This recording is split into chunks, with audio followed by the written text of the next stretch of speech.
सुन रहे हैं मुंशी प्रेमचंद्र का सर्वश्रेष्ठ उपन्यास गबन, अध्याय 21।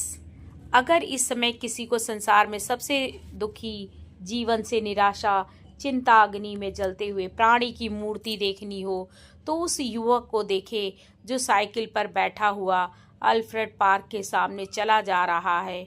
इस वक्त अगर कोई काला सांप नजर आ जाए तो वह दोनों हाथ फैलाकर उसका स्वागत करेगा और उसके विष को सुधा की तरह पिएगा। उसकी रक्षा सुधा से नहीं, अब विष से ही हो सकती है। मौत ही अब उसकी चिंताओं का अंत कर सकती है, लेकिन क्या मौत उसे बदनामी से भी बचा सकती है? सवेरा होते ही यह बात घर घर फैल जाएगी। सरकारी रुपया खा गया और जब पकड़ा गया तब आत्महत्या कर ली। छल में कलंक लगाकर मरने के बाद भी अपनी हंसी करा के चिंताओं से मुक्त हुआ तो क्या, लेकिन दूसरा उपाय ही क्या है? अगर वह इस समय जाकर जालपा से सारी स्थिति कह सुनाए तो वह उसके साथ अवश्य सहानुभूति दिखाएगी। जालपा को चाहे कितना ही दुख हो, पर अपने गहने निकाल कर देने में एक क्षण का भी विलंब ना करेगी। गहनों को गिरवी रखकर वह सरकारी रुपया अदा कर सकता है। उसे अपना पर्दा खोलना पड़ेगा, इसके सिवा और कोई उपाय नहीं है। मन में यह निश्चय करके रमा घर की ओर चला, पर उसकी चाल से वह तेजी न थी जो मानसिक स्फूर्ति का लक्षण है। लेकिन घर पहुंचकर उसने सोचा, जब यही करना है तो जल्दी क्या है?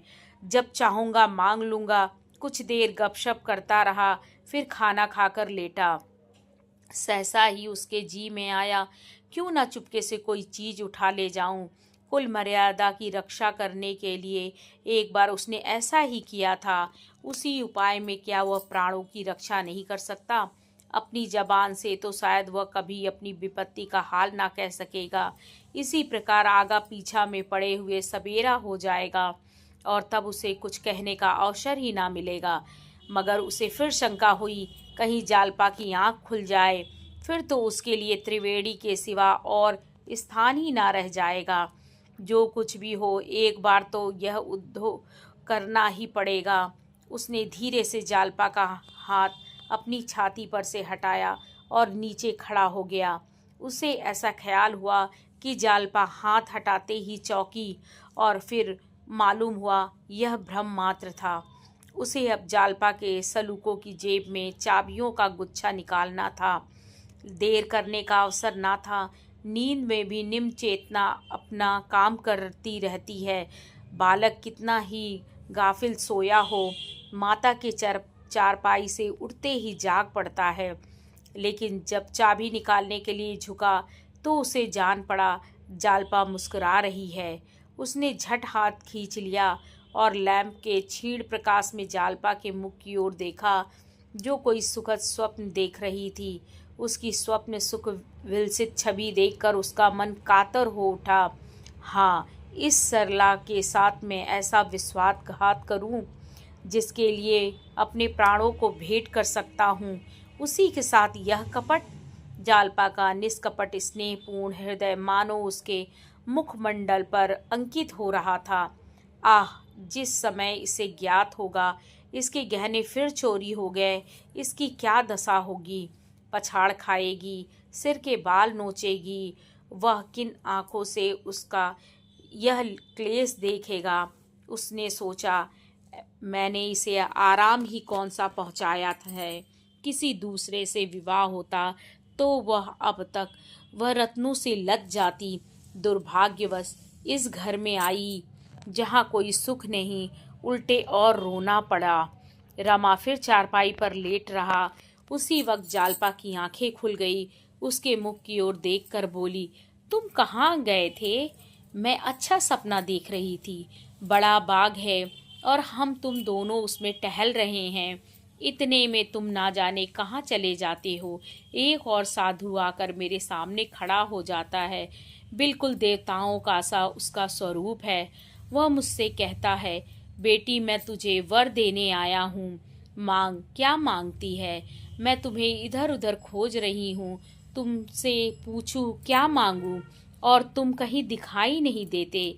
मैं सारा बाग छान आई, पेड़ों पर झांक कर देखा, तुम ना जाने कहाँ चले गए हो। बस इतने में नींद खुल गई, वरदान ना मांगने पाई। रमा ने मुस्कुराते हुए कहा, क्या वरदान मांगती? मांगती जो जी में आता। तुम्हें क्या बता दूं? नहीं बताओ। शायद तुम बहुत सा धन मांगती। धन तो बहुत बड़ी चीज समझते होगे, मैं तो कुछ नहीं समझती। हाँ मैं तो समझता हूँ, निर्धन रहकर जीना मरने से भी बदतर है। मैं अगर किसी देवता को पकड़ पाऊं तो बिना काफी रुपए लिए ना मानूं। मैं सोने की दीवार नहीं खड़ी करना चाहता, ना और कारनेगी बनने की मेरी इच्छा। मैं केवल इतना धन चाहता हूँ कि जरूरत की मामूली चीजों के लिए तरसना ना पड़े। बस कोई देवता मुझे 5 लाख दे दे तो मैं फिर उससे कुछ ना मांगूंगा। हमारे ही गरीब मुल्क में ऐसे कितने ही रईस, सेठ, तालुकेदार हैं जो 5 लाख एक साल में खर्च करते हैं, बल्कि कितनों ही का तो माहवार खर्च 5 लाख होगा। मैं तो इसमें 7 जीवन काटने को तैयार हूँ, मगर मुझे कोई इतना भी नहीं देता। तुम क्या मांगती?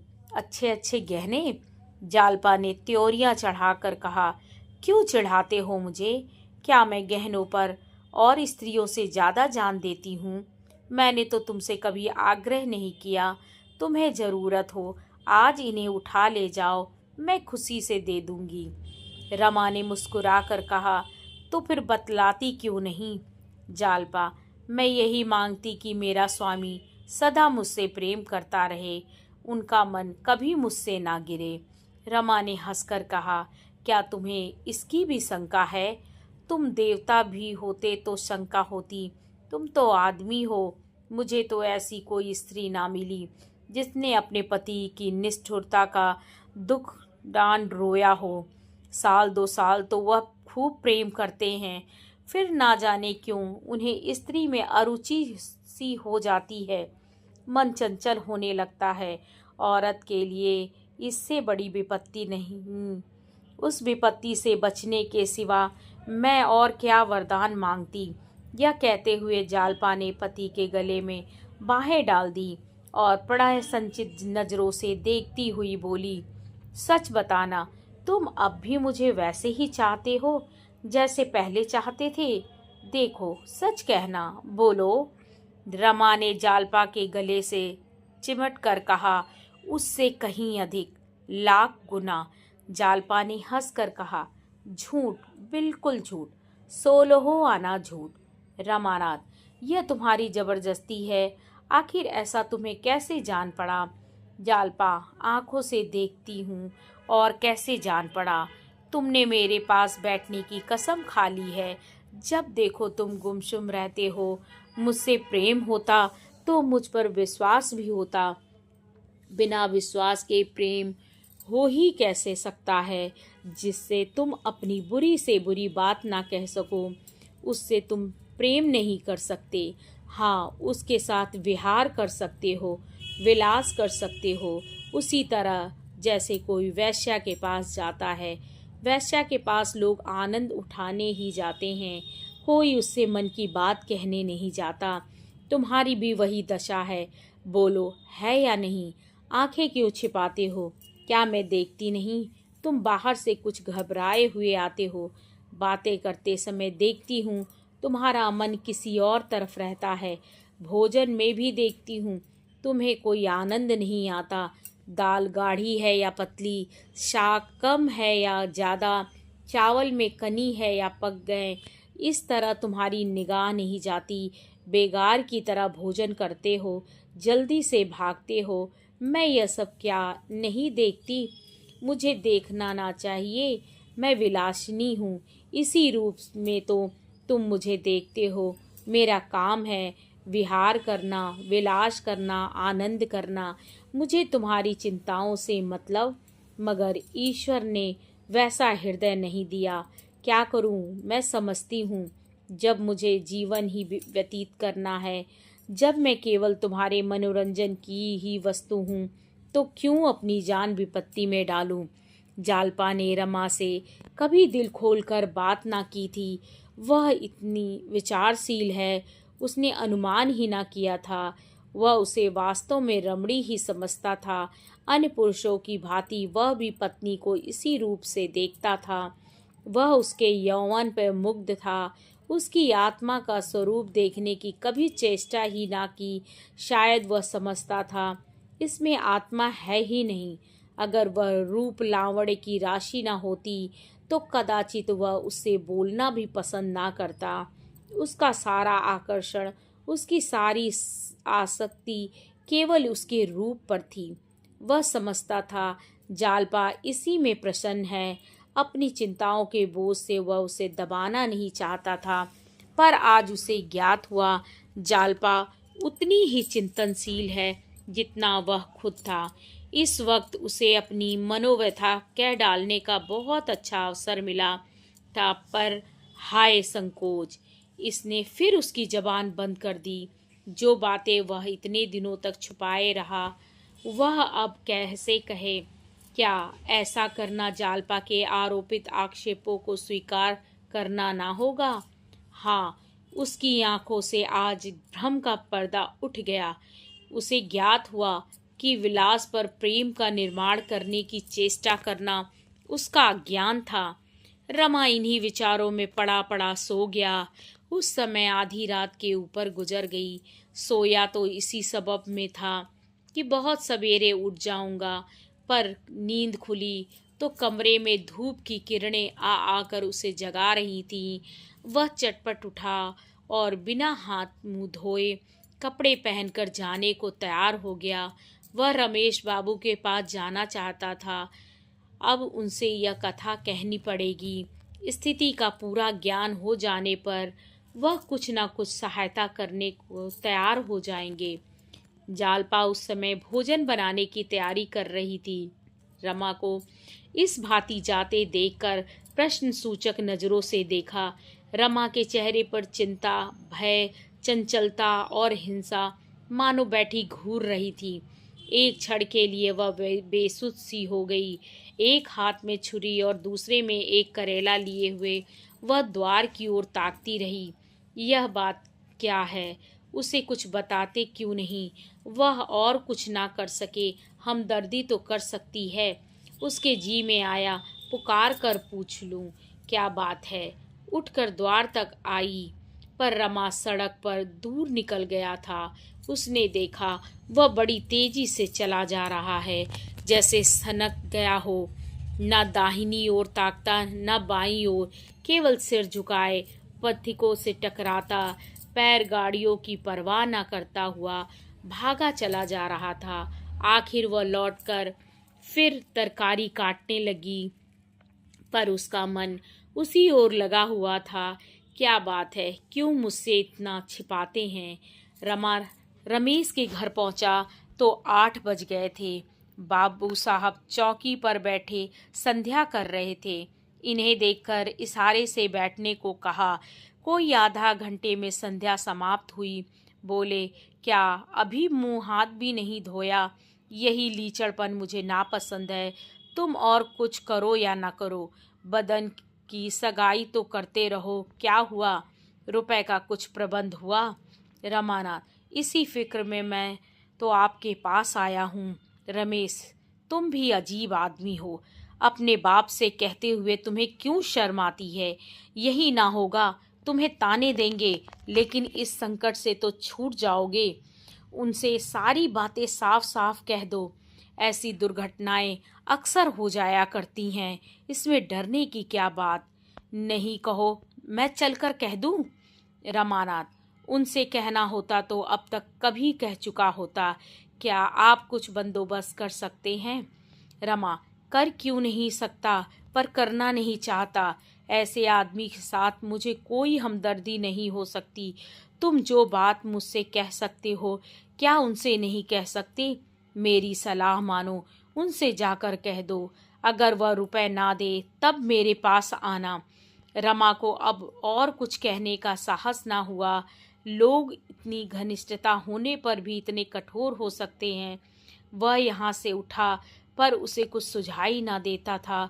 चौवैया में आकाश में फिरते हुए जल बिंदुओं की जो दशा होती है वही इस समय रमा की हुई।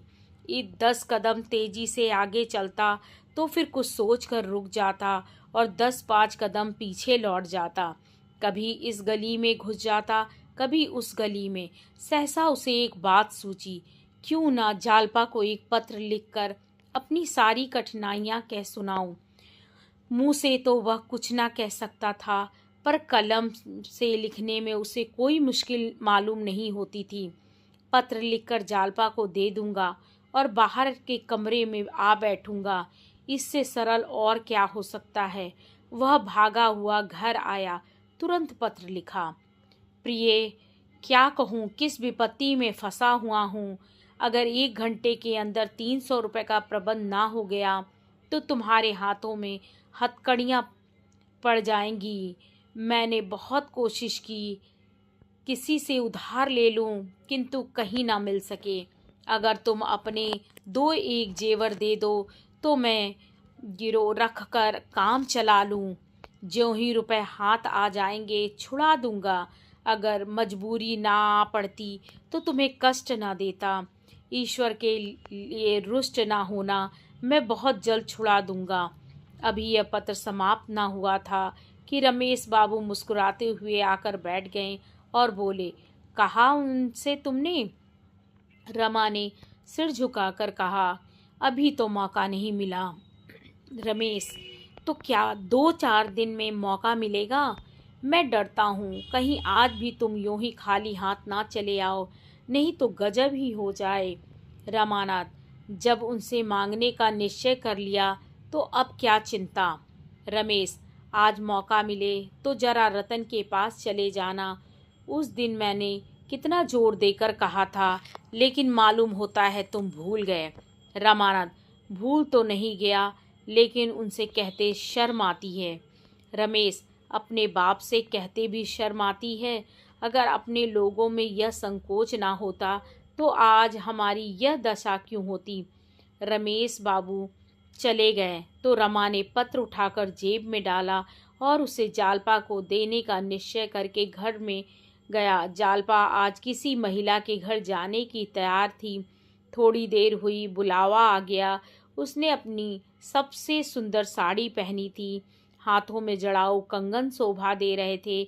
गले में चंद्रहार, आईना सामने रखे हुए, कानों में झुमके पहन रही थी।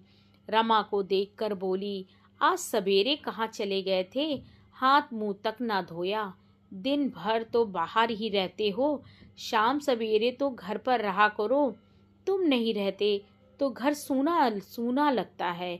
मैं अभी सोच रही थी मुझे मैके जाना पड़े तो मैं जाऊं या ना जाऊं। मेरा जी तो वहाँ बिल्कुल ना लगे। रमाना, तुम तो कहीं जाने को तैयार बैठी हो। जालपा, सेठानी जी ने बुला भेजा है, दोपहर तक चली आऊंगी। रमा की दशा इस समय उस शिकारी की सी थी जो हिरनी को अपने सावकों के साथ किलोल करते हुए देखकर तनी हुई बंदूक कंधों पर रख लेता है और वह वात्सल्य और प्रेम की क्रीड़ा देखने में तल्लीन हो जाता है। उसे अपनी ओर टकटकी लगाए देखकर जालपा ने मुस्कुरा कर कहा, देखो, मुझे नज़र ना लगा देना, मैं तुम्हारी आंखों से बहुत डरती हूँ। रमा एक ही उड़ान में वास्तविक संसार से कल्पना और कवित्व के संसार में जा पहुंचा। ऐसे अवसर पर जब जालपा का रोम रोम आनंद से नाच रहा है, क्या वह अपना पत्र देकर उसकी सुखद कल्पनाओं को दलित कर देगा? वह कौन हृदयहीन व्याधा है जो चहकती हुई चिड़िया की गर्दन पर छुरी चला देगा? वह कौन अरसिक आदमी है जो किसी प्रभात कुसुम को तोड़कर पैरों से कुचल डालेगा? रमा इतना हृदयहीन, इतना अरसिक नहीं है। वह जालपा पर इतना बड़ा आघात नहीं कर सकता। उसके सिर कैसी ही विपत्ति क्यों ना पड़ जाए, उसकी बदनामी क्यों ना हो, उसका जीवन ही क्यों ना कुचल दिया जाए, पर वह इतना निष्ठुर नहीं हो सकता। उसने अनुरक्त होकर कहा, नज़र तो ना लगाऊंगा, हाँ, हृदय से लगा लूँगा। इसी एक वाक्य में उसकी सारी चिंताएं, सारी बाधाएं विसर्जित हो गईं। स्नेह संकोच की वेदी पर उसने अपने को भेंट कर दिया। इस अपमान के सामने जीवन के और सारे क्लेश तुच्छ थे। इस समय उसकी दशा उस बालक की सी थी जो घोड़े पर नस्तर की क्षणिक पीड़ा ना सहकर उसके फटने, नासूर पड़ने, वर्षों खाट पर पड़े रहने और कदाचित प्राणांत हो जाने के भय को भी भूल जाता है। जालपा नीचे जाने लगी तो रमा ने कातर होकर उसे गले से लगा लिया और इस तरह भींच भींच कर उसे आलिंगन करने लगा, मानो यह सौभाग्य उसे फिर ना मिलेगा। कौन जानता है यही उसका अंतिम आलिंगन हो। उसके करपाश मानो रेशम के सहस्त्रों तारों से संगठित होकर जालपा से चिमट गए थे, मानो कोई मरणासन कृपण अपने कोष को कुंजी मुट्ठी में बंद किए हो और प्रति क्षण मुट्ठी कठोर पड़ती जाती हो। क्या मुट्ठी को बलपूर्वक खोल देने से ही उसके प्राण ना निकल जाएंगे? सहसा जालपा बोली, मुझे कुछ रुपए तो दे दो, शायद वहाँ कुछ जरूरत पड़े। रमा ने चौंक कर कहा, रुपए? रुपए तो इस वक्त नहीं है। जालपा, है, मुझसे बहाना कर रहे हो। बस मुझे 2 रुपए दे दो और ज़्यादा नहीं चाहती। रमा ने चौंक कर कहा। यह कहकर उसने रमा की जेब में हाथ डाल दिया और कुछ पैसे के साथ वह पत्र भी निकाल लिया। रमा ने हाथ बढ़ाकर पत्र को जालपा से छीनने की चेष्टा करते हुए कहा, कागज मुझे दे दो, सरकारी कागज है। जालपा, किसका खत है? जालपा ने तय किए हुए पुर्जे को खोलकर कहा, यह सरकारी कागज है, झूठे कही के, तुम्हारा ही लिखा। रमाना, दे दो, क्यों परेशान करती हो? रमा ने फिर कागज छीन लेना चाहा, पर जालपा ने हाथ पीछे उधर कर कहा, मैं बिना पढ़े ना दूंगी। कह दिया, ज़्यादा जिद करोगे तो फाड़ दूंगी। रमाना, अच्छा फाड़ डालो। जालपा, तब तो मैं ज़रूर पढ़ूंगी। उसने 2 कदम पीछे हटकर फिर खत को खोला और पढ़ने लगी। रमा ने फिर उसके हाथ से कागज छीनने की कोशिश नहीं की। उसे जान पड़ा आसमान फट पड़ा है, मानो कोई भयंकर जंतु उसे निकलने के लिए बढ़ा चला आता है।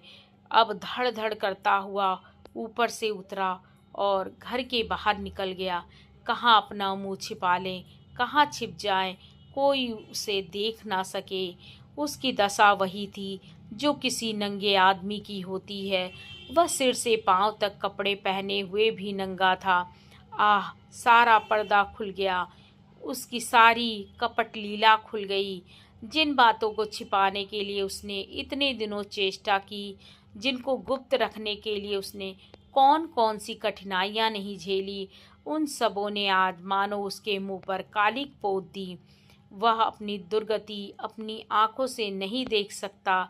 जालपा की सिसकियां, पिता की झिड़कियां, पड़ोसियों की कनफुसियां सुनने की अपेक्षा मर जाना कहीं आसान होगा। जब कोई संसार में ना रहेगा तो उसे इसकी क्या परवाह होगी, कोई उसे क्या कह रहा है। हाय, केवल 300 रुपयों के लिए उसका सर्वनाश हुआ जा रहा है, लेकिन ईश्वर की इच्छा तो वह क्या कर सकता है। प्रियजनों की नज़रों से फिरकर जिए तो क्या जिए। जालपा उसे कितना नीच, कितना कपटी, कितना धूर्त, कितना गपोड़िया समझ रही होगी। क्या वह अपना मुंह दिखा सकता है?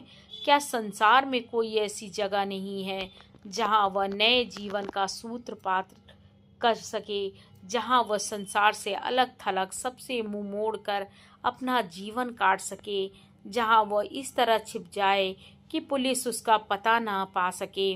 गंगा की गोद के सिवा ऐसी जगह और कहाँ थी? अगर जीवित रहा तो महीने 2 महीने में अवश्य पकड़ लिया जाएगा। उस समय उसकी क्या दशा होगी। वह हथकड़ियों और बेड़ियां पहने अदालत में खड़ा होगा। सिपाहियों का एक दल उसके ऊपर सवार होगा। सारे शहर के लोग उसका तमाशा देखने जाएंगे। जालपा भी जाएगी, रतन भी जाएगी, उसके पिता, संबंधी, मित्र, अपने पराये सभी भिन्न भिन्न भाव से उसकी दुर्दशा का तमाशा देखेंगे। नहीं, वह अपनी मिट्टी यूं ना खराब करेगा, ना करेगा। इससे कहीं अच्छा है वह डूब मरे। मगर फिर ख्याल आया, जालपा किसकी होकर रहेगी। हाय, मैं अपने साथ उसे भी ले डूबा। बाबूजी और अम्मा जी तो रो धोकर सब्र कर लेंगे, पर उसकी रक्षा कौन करेगा। क्या वह छिपकर नहीं रह सकता? क्या शहर से दूर किसी छोटे से गांव में वह अज्ञातवास नहीं कर सकता? संभव है कभी जालपा को उस पर दया आ जाए, उसके अपराधों को क्षमा कर दे। संभव है उसके पास धन भी हो जाए, पर यह असंभव है कि वह उसके सामने आंखें सीधी कर सके। ना जाने इस समय उसकी क्या दशा होगी। शायद मेरे मित्र पत्र का आशय समझ गई हो। शायद परिस्थितियों का उसे कुछ ज्ञान हो गया हो। शायद उसने अम्मा को मेरा पत्र दिखाया हो और दोनों घबराई हुई मुझे खोज रही हों। शायद पिताजी को बुलाने के लिए लड़कों को भेजा गया हो। चारों तरफ मेरी तलाश हो रही है, कहीं कोई इधर भी ना आता हो। कदाचित मौत को देखकर भी वह इस समय इतना भयभीत ना होता जितना किसी परिचित को देखकर। आगे पीछे चौकन्नी आंखों से ताकता हुआ वह उस जलती हुई धूप में चला जा रहा था। कुछ खबर ना थी किधर। सहसा रेल की सीटी सुनकर वह चौंक पड़ा। अरे, मैं इतनी दूर निकल आया। रेलगाड़ी सामने खड़ी थी। उसे उस पर बैठ जाने की प्रबल इच्छा हुई, मानो उसमें बैठते ही वो सारी बाधाओं से मुक्त हो जाएगा। मगर जेब में रुपए ना थे, उंगली में अंगूठी पड़ी हुई थी। उसने कुलियों के जमादार को बुलाकर कहा, कहीं यह अंगूठी बिकवा सकते हो, 1 रुपया तुम्हें दूंगा। मुझे गाड़ी में जाना है। रुपए लेकर घर से चला था, पर मालूम होता है कहीं गिर गए। फिर लौट कर जाने से में गाड़ी ना मिलेगी और बड़ा भारी नुकसान हो जाएगा। जमादार ने उसे सिर से पांव तक देखा, अंगूठी ली और स्टेशन के अंदर चला गया। रमा टिकट घर के सामने टहलने लगा। आंखें उसकी ओर लगी हुई थीं। 10 मिनट गुजर गए और जमादार कहीं पता नहीं। अंगूठी देखकर कहीं गायब तो नहीं हो गया। स्टेशन के अंदर जाके उसे खोजने लगा। एक कुली से उसने पूछा, जमादार का नाम क्या है? रमा ने जबान दांतों से काट ली। नाम तो पूछा ही नहीं, बतलाएं क्या? इतने में गाड़ी ने सीटी दी। रमा अधीर हो उठा। समझ गया, जमादार ने चरका दिया। बिना टिकट लिए ही गाड़ी में आ बैठा।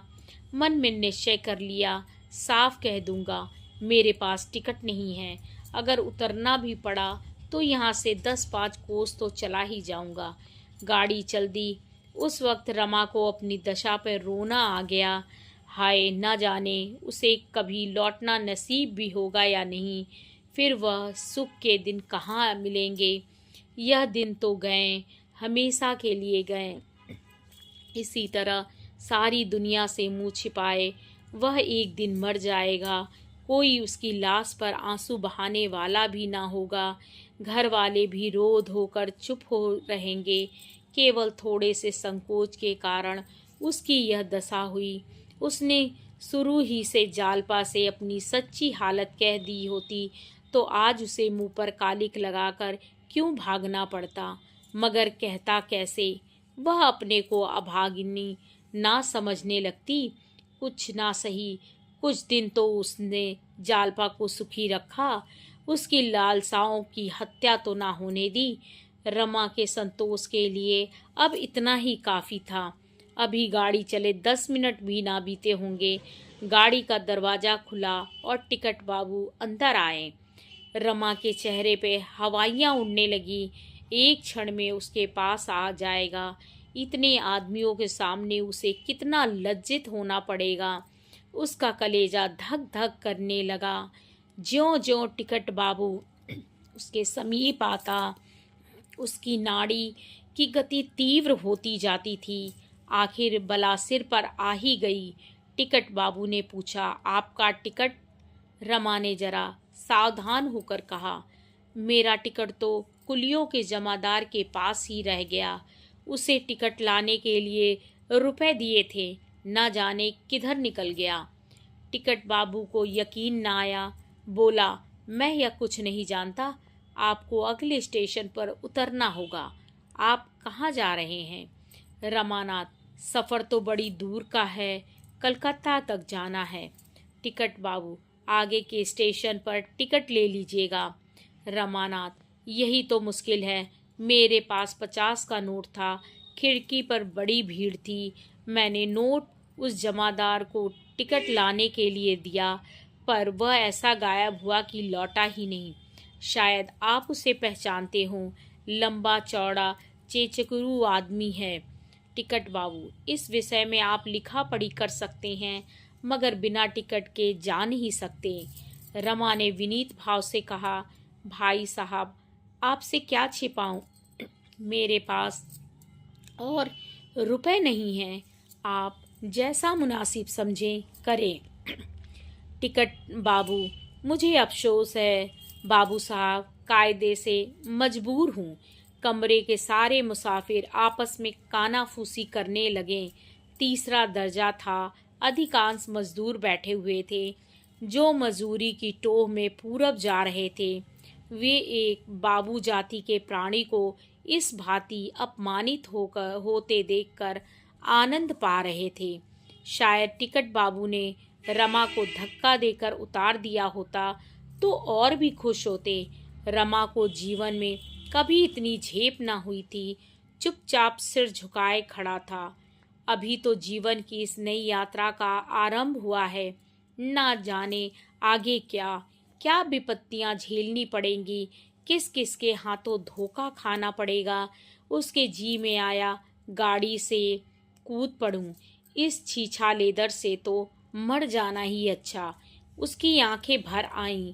उसने खिड़की से सिर बाहर निकाल दिया और रोने लगा। सहसा एक बूढ़े आदमी ने, जो उसके पास ही बैठा हुआ था, पूछा, कलकत्ता में कहाँ जाओगे बाबूजी? रमा ने समझा वह गंवार मुझे बना रहा है। झुंझला कर बोला, तुमसे मतलब, मैं कहीं जाऊंगा। बूढ़े ने इस उपेक्षा पर कुछ भी ध्यान न दिया। बोला, मैं भी वहीं चलूंगा, हमारा तुम्हारा साथ हो जाएगा। फिर धीरे से बोला, किराए के रुपए मुझसे ले लो, वहां दे देना। अब रमा ने उसकी ओर ध्यान से देखा। कोई 60-70 साल का बूढ़ा घुला हुआ आदमी था। मांस तो क्या, हड्डियां तक फूल गई थीं। मूछ और सिर के बाल मुड़े हुए थे। एक छोटी सी बच्ची के सिवा उसके पास कोई आसपास भी ना था। रमा को अपनी ओर ताकते देखकर वह बोला, आप हावड़े की तरफ उतरेंगे या और कहीं जाएंगे? रमा ने एहसान के भार से दबकर कहा, बाबा, आगे मैं उतर पड़ूंगा, रुपए का कोई बंदोबस्त करके फिर आऊंगा। बूढ़ा, तुम्हें कितने रुपए चाहिए? मैं भी तो वहीं चल रहा हूँ, जब चाहे दे देना। क्या मेरे 10-5 रुपए लेकर भाग जाओगे?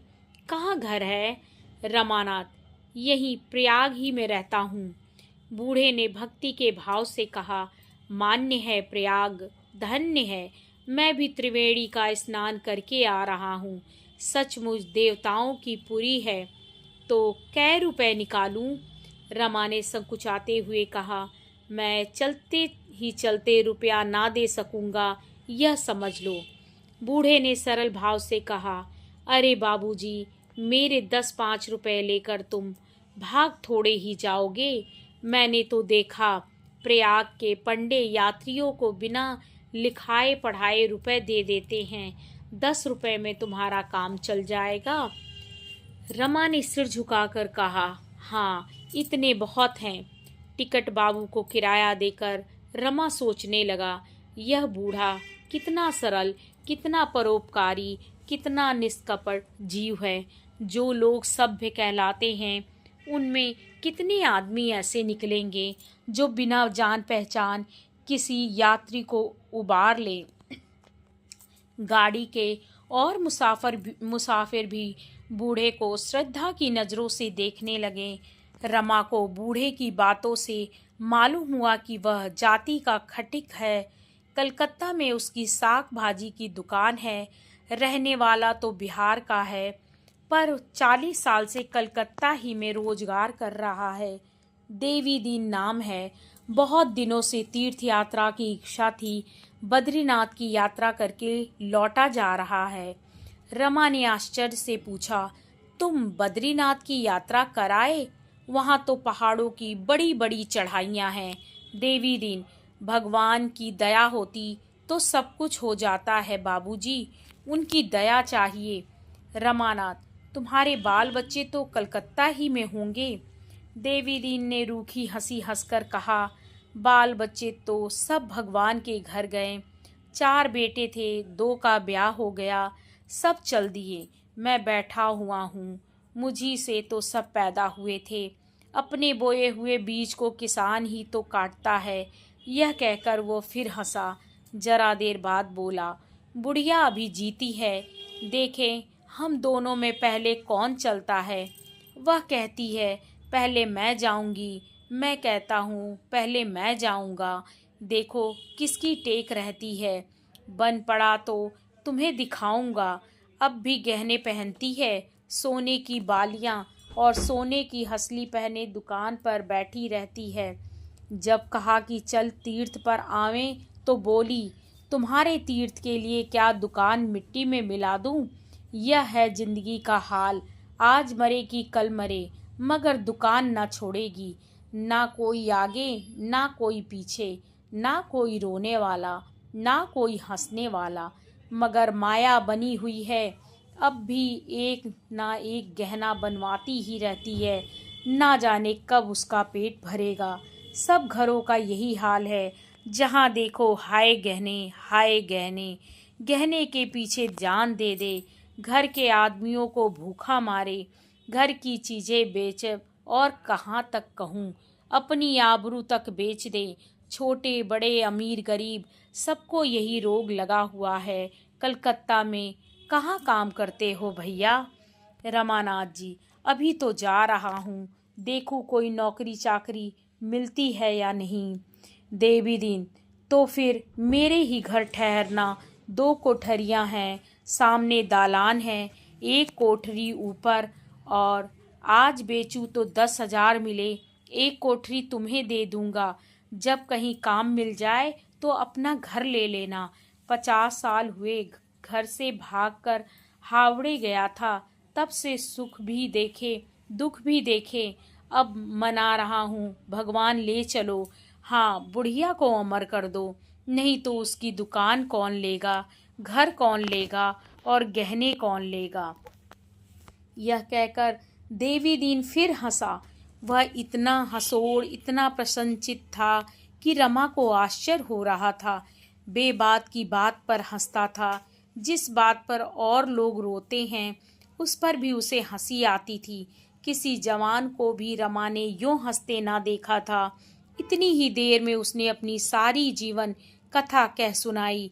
कितने ही लतीफ़े याद थे। मालूम होता था रमा ने वर्षों की मुलाकात है। रमा को भी अपने विषय में एक मनगढ़ंत कथा कहनी पड़ी। देवी दीन, तो तुम भी घर से भाग आए हो? समझ गया, घर में झगड़ा हुआ होगा। बहू कहती होगी, मेरे पास गहने नहीं, मेरा नसीब जल गया। सास बहू में पटती ना होगी, उनका कलह सुन सुनकर जी और खट्टा हो गया होगा। रमानाथ, हाँ बाबा, बात यही है। तुम कैसे जान गए? देवी दीन हंसकर बोला, यह बड़ा भारी काम है भैया। इसे तेली की खोपड़ी पर जगाया जाता है। अभी लड़के वाले तो नहीं है ना? रमानाथ, अभी अभी तो नहीं है। देवी दीन, छोटे भाई भी होंगे? रमा चकित होकर बोला, हाँ दादा, ठीक कहते हो। तुमने कैसे जाना? देवी दीन फिर ठट्ठा मारकर बोला, यह सब कर्मों का खेल है। ससुराल धनी होगी क्यों? रमानाथ, हाँ दादा, है तो। देवी दीन, मगर हिम्मत ना होगी। रमानाथ, बहुत ठीक कहते हो दादा, बड़े कम हिम्मत है। जब से विवाह हुआ अपनी लड़की तक को तो बुलाया नहीं। देवी दीन समझ गया, भैया यही दुनिया का दस्तूर है। बेटे के लिए कहो चोरी करें, भीख मांगे, बेटी के लिए घर में कुछ है ही नहीं। 3 दिन से रमा को नींद ना आई थी। दिन भर रुपए के लिए मारा मारा फिरता, रात भर चिंता में रहता। इस वक्त बातें करते करते उसे नींद आ गई। गर्दन झुकाकर झपकी लेने लगा। देवी दीन ने तुरंत अपनी गठरी खोली, उसमें से एक दरी निकाली और तख्त पर बिछाकर बोला, तुम यहाँ लेट रहो भैया, मैं तुम्हारी जगह पर बैठ जाता हूँ। रमा लेट रहा था। देवी दीन बार बार उसे स्नेह भरी आंखों से देखता था, मानो उसका पुत्र कहीं परदेश से लौटा हो। अगली कहानी अगले एपिसोड में।